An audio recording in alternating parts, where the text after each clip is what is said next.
Hello, my name is Gergely Szabados and I'm going to host the following conversation with Gábor and Judit Harsányi. And the reason why we decided to do an interview like this is because many of you may already know that there was a fire in their apartment and most of their stuff burned down and they had to move to another place, and it was a big shock for everybody, and we are all curious that what happened and how could they handle this challenge. So tune in and feel free to share it with your friends.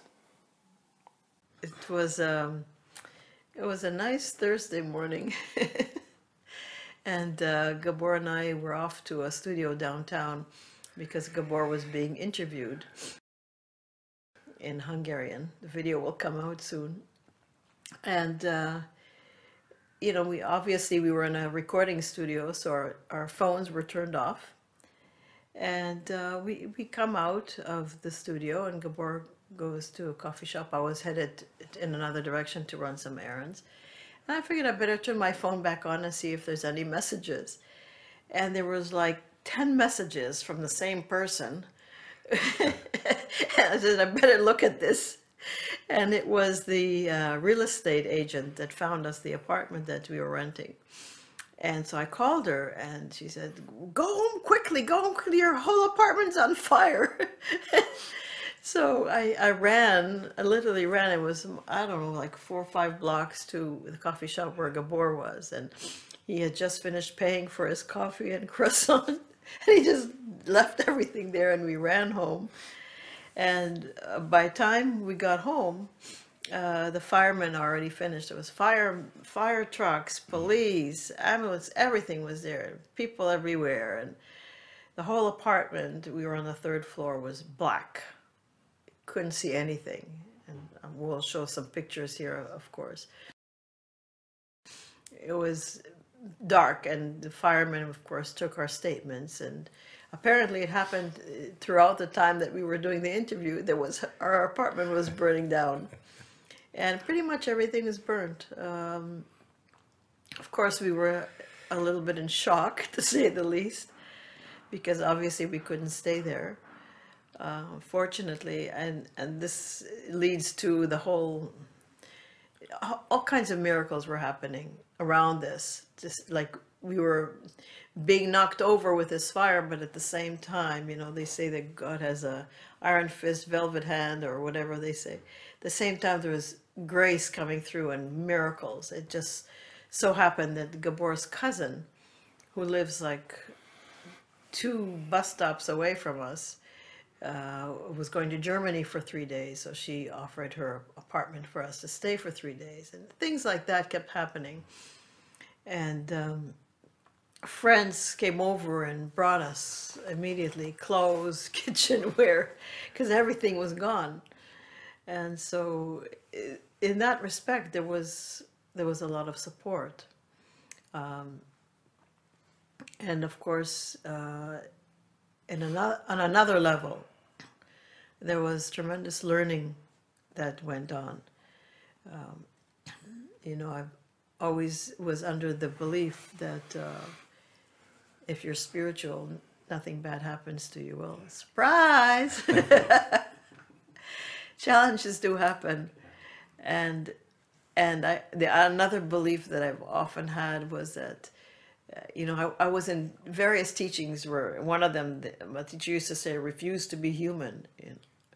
And I realized that my humanity was sticking out pretty well with this fire. I mean, there was grief and sadness. I mean, everything, all our pictures, for childhood pictures with my other teachers, and everything gone. It was as if my whole memory, my whole false identity has been burnt. And on the one hand, there was sadness accompanying that, and that was my humanity. But at the same time, it didn't really penetrate like it used to. There was a conviction and a sense that all those things are a story, or they're not real.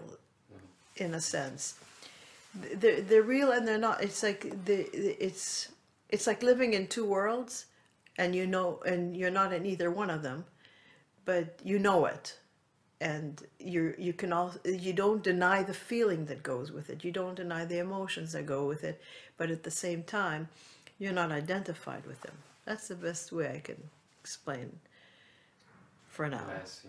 Well, So I'm very grateful to this husband of mine that has taught me so much of how to go within, and it's not even a yogic detachment. You don't detach from anything. You experience life to the fullest.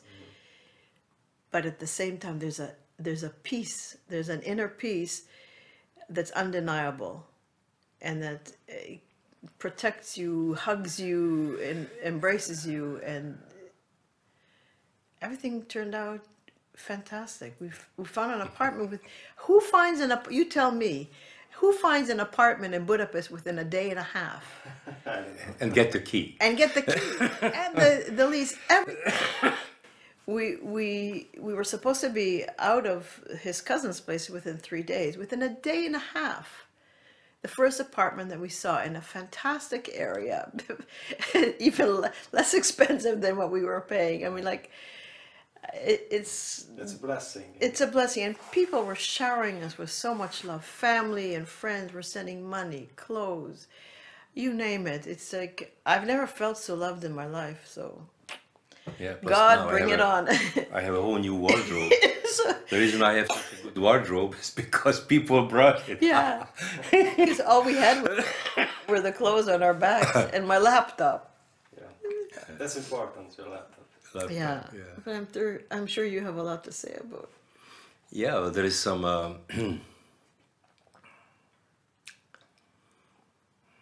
I think from my perspective,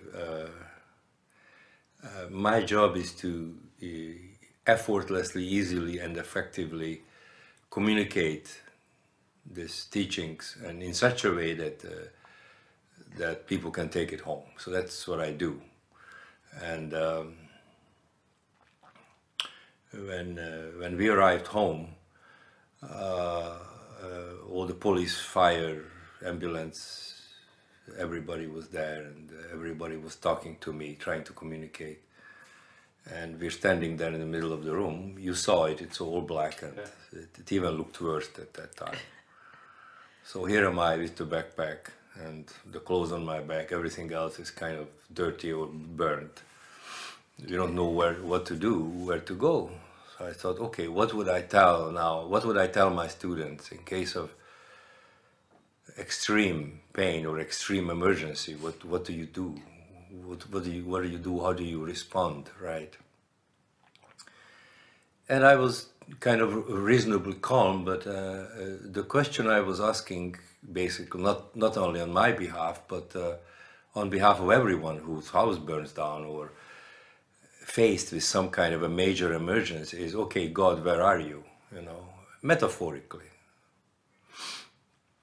And sure enough, the exact same calm love is still there. All I had to do, was go a millimeter deeper in this direction. You and me talked about it a lot. Sure. So going into the body, which resonates with the world of God, with the universe. The calmness, God is still there. God never left. Even though many religious people or spiritual people would say, oh my God, why did I deserve this? What now, right? But not that I needed much reaffirmation, but it reaffirmed that what I'm saying to people who are suffering is God is always there, no exception, even when your house burns down. Somebody dies, husband, wife leaves, whatever, right? In just a little bit of a steeper angle into the body, and that calm, wonderful, accepting love is still there. And it was there in the middle of chaos, stuff like that. And as Nurit said, all our past was burnt. I think I told you that all the pictures that were my previous accomplishments, all the black belts and major Bikram yoga. major this and major that was all burnt. Didn't matter that much. Some of the pictures with my children, I'm so sorry that they are gone, but they were also the past. I still have my children in my heart.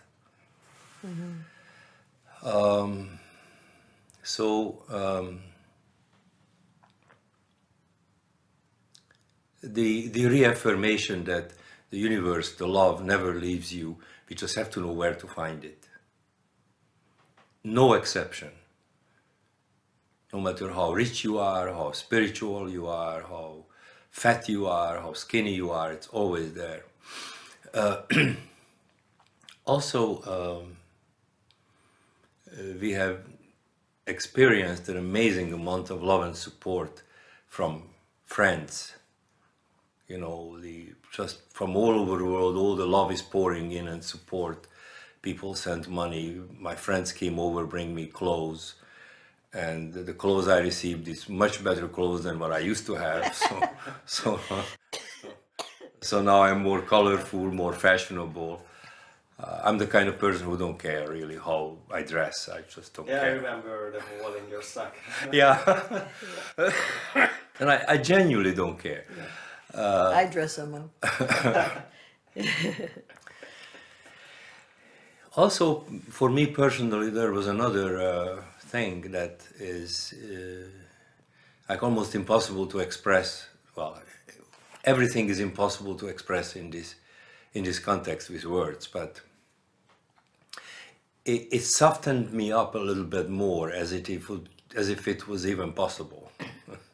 I mean, I've been softened up by depression, bankruptcy, success, everything.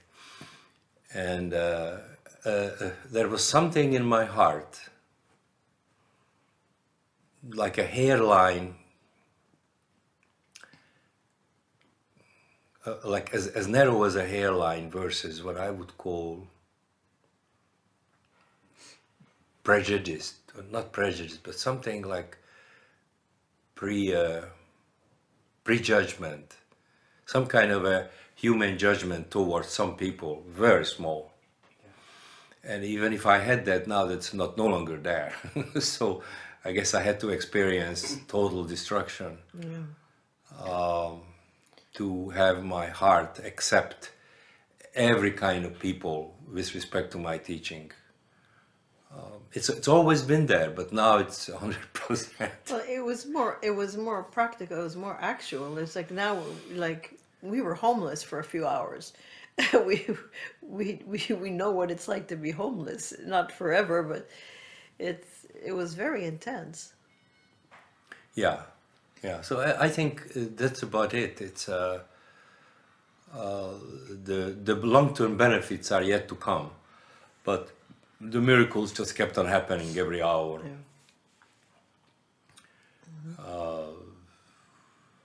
We were able to make a phone call, and next day we had an apartment rented. So and on and on and on. So those are the immediate stuff that I see, especially as I said, and I probably will keep repeating it 100 times. No matter what, God is always there. Yeah. And interpret God how you want. Another thing that intensified for me in a very practical way is the moment-to-moment living. It's a wonderful concept if it's as a concept, but living it is another story. And of course, I've been practicing it all the time with Gabor. But now this whole experience drove it home for me so much more, because you don't know what it's like to lose everything until you lose everything. And you don't even think about all the things that you need.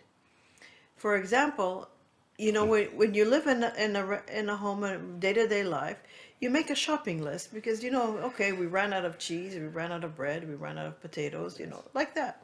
But now I've run out of everything. And I don't even I don't even know what everything is because I don't store all that in my mind all the time because it's just there. It's always there. And I just notice it when I run out of something. So here we are in the new apartment, and we're so tired of eating every meal out because we had nothing yet to. And I thought, okay, we have a couple of pots that somebody brought. Let me make some carrots and potatoes or something. And I'm in the middle of making it. I realize I have no spices. I have no salt. I have nothing. Those things you don't think of buying unless you run out of them. And it's like, so day to day, if I thought of everything at once, I would be totally overwhelmed. So it just intensified my practice. Okay, today, these are the things that I'm going to buy. Today, we'll get toothbrushes today. We'll get toothpaste today. Yeah. And moment to moment. Yeah, and you know, those are our experiences, and really, it was hit home hard, but it's really nothing in comparison to what other people are experiencing. Like, okay, we had loving friends, we knew where to sleep, we weren't really homeless, you know, Except for a couple of hours till we found. you know, but what happens to people whose house really burned down and they have nowhere to go, and they have children, and etc. So, unfortunately, we weren't in the apartment. yeah. We didn't suffer smoke inhalation or anything like that. It was stopped in time. Yeah, because it's actually the cause of it was faulty wiring, old wiring in the right above the gallery. There was the apartment had a gallery, and right above there where all our storage is. Yeah. So that's why all the stuff that we stored was burned first. There was a faulty wiring and it caught fire. Now it could have happened at night while we were sleeping. Yeah. Anything could have happened, and so I consider us very fortunate. Yeah, that's about it, unless, you know, you could have other questions about it or whatever. Yeah, I just want to reflect on it. That it seems like a blessing in disguise. You know, it's very interesting because you talk a lot about challenges and how challenges can wake you up or make you more present. And it's quite, can I say, funny that now it happens with the master. That's right. I had to be able to demonstrate what to do. One, not just demonstrate, but kind of reprove it to myself, because I have never had my house burned down. Had all kinds of, you know, stuff, but not my house burning down. So I had to prove to myself that yes, now my house burns down, and what I teach exactly works. Yeah. It works now, in this moment. God never left me, quote unquote. Yeah. So that was the most important thing that came out for me. Yeah, likewise. That piece underneath it all it never leaves. It's just there. It's very, very comforting to know. It gives you a tremendous confidence that that's where confidence comes from, and B, it's no matter what you go through in life, it's going to accompany you. Yeah, it's so, we can call it confidence, but it's such a humble confidence. Yeah, it's humble of the humble of the humble. And that's where God is, in that absolute quiet humbleness. And the more humble, the more intense. And somehow from that, you can rise up different than before. Metaphorically. It's a kind of trust. Yes. Yeah. Trust in life, in God. Wow. Yeah. That's right. Yeah. You mentioned that you were talking about that, you know, how could you create this for yourself, or how can it happen with people who are awakened or spiritual? And I'm curious what's your thoughts on that, because I think many people have the question that you're teaching, you are awakened people, and how does it happen? Or why does it happen? Or why does God give you something like this? Life happens.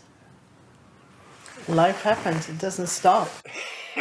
The whole beauty of this teaching is that you're not separate from life. You're not separate from life events and situations.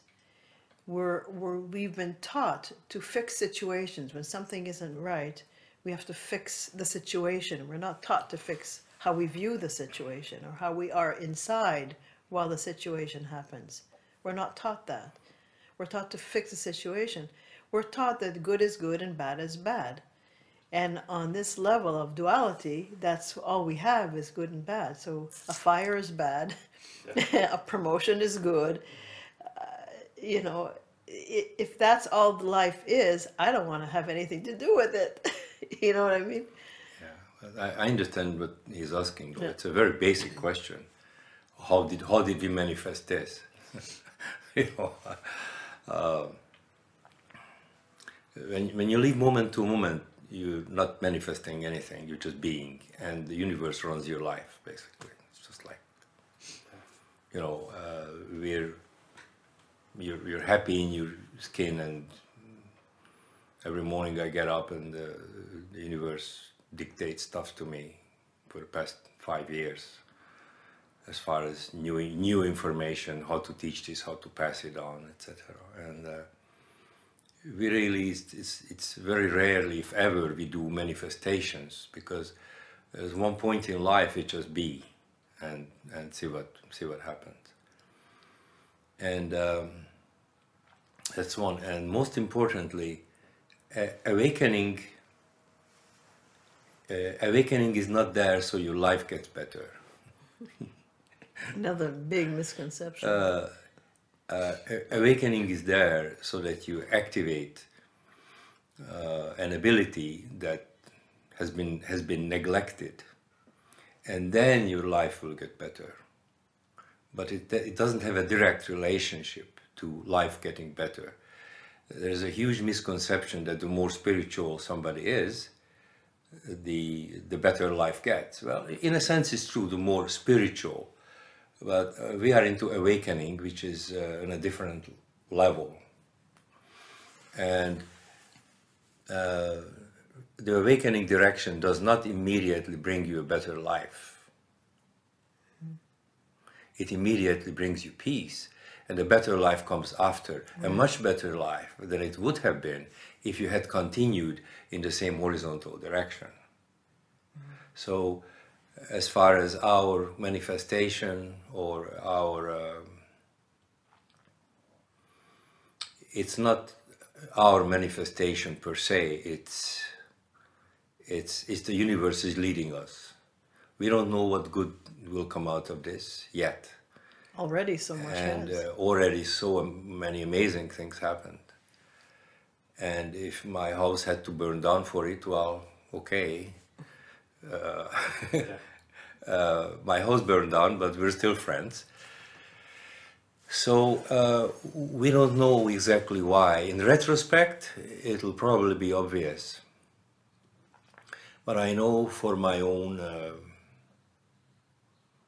the benefits I've described to you, that I'm able to say definitely, definitely, definitely God is always there. And I'm able to say it practically because my house burned down is already a huge benefit. Yeah, and that's really the definition. It's really a big benefit. That's really the definition of life being better. So why did I manifest it? Perhaps so I'm able to say that, look, my house burned down and I practiced it. So whenever you have trouble, everybody does, right? Yes. It works for you just the same. So yeah, I understand. And it's already a judgment to say that this fire is a bad thing. Yeah. Because who knows? Who knows? So far we only gained new friends. I gained a new wardrobe,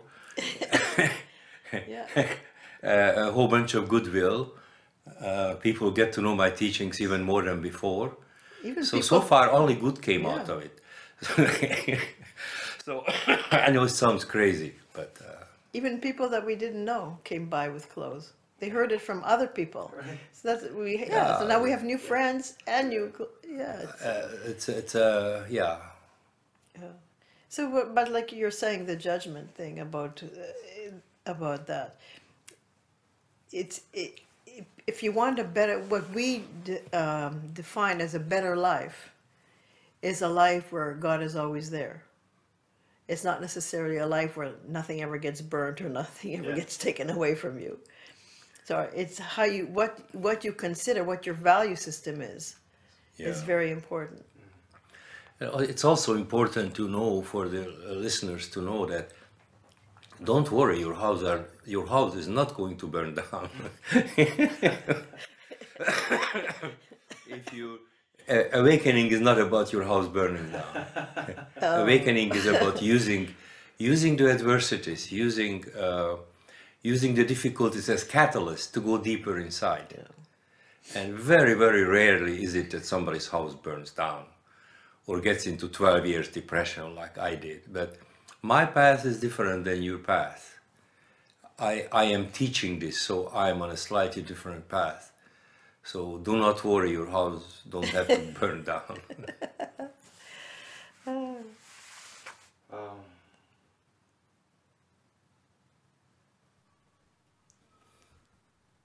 That's great. It's good to see that.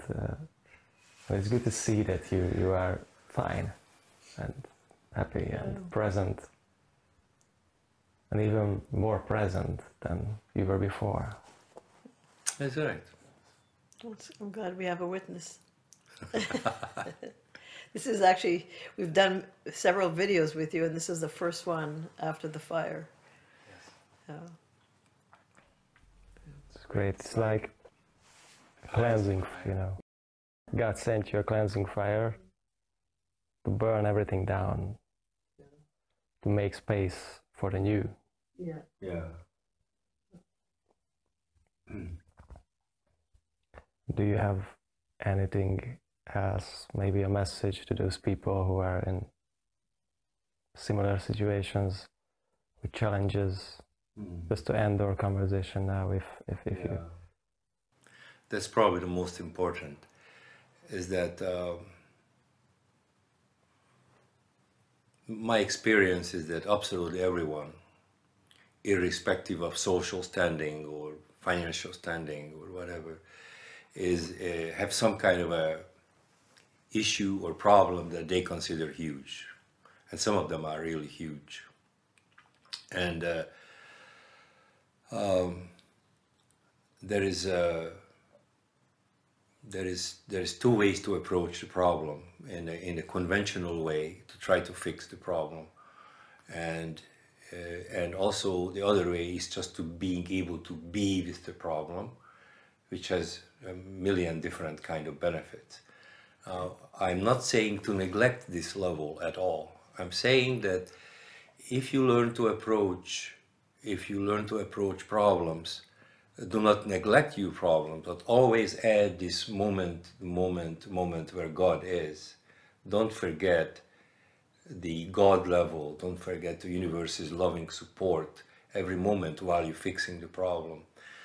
The problem will get resolved in a much better way. The benefits will be amazing, because we're supposed to, there's no supposed to, use our problems as catalysts. So by all means fix the problem, but use it to go deeper and deeper within. The pain that you might experience within will help you go deeper. Will help you go deeper. Will help you go deeper. And all your actions will be a lot more effective. And some of the benefits you receive will be permanent.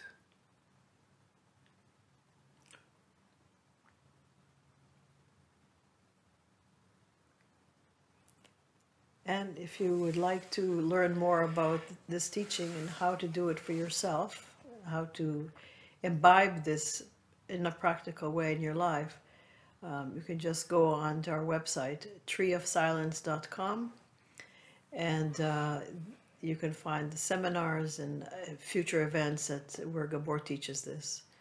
So you can have a better life in the true sense of the word, permanently. I highly recommend. Yeah. So thank you for being here. Thank you. And being an example for us. And I'm sure that the rest is just about to come now, and the best is just about to come. Thank you. Thank you.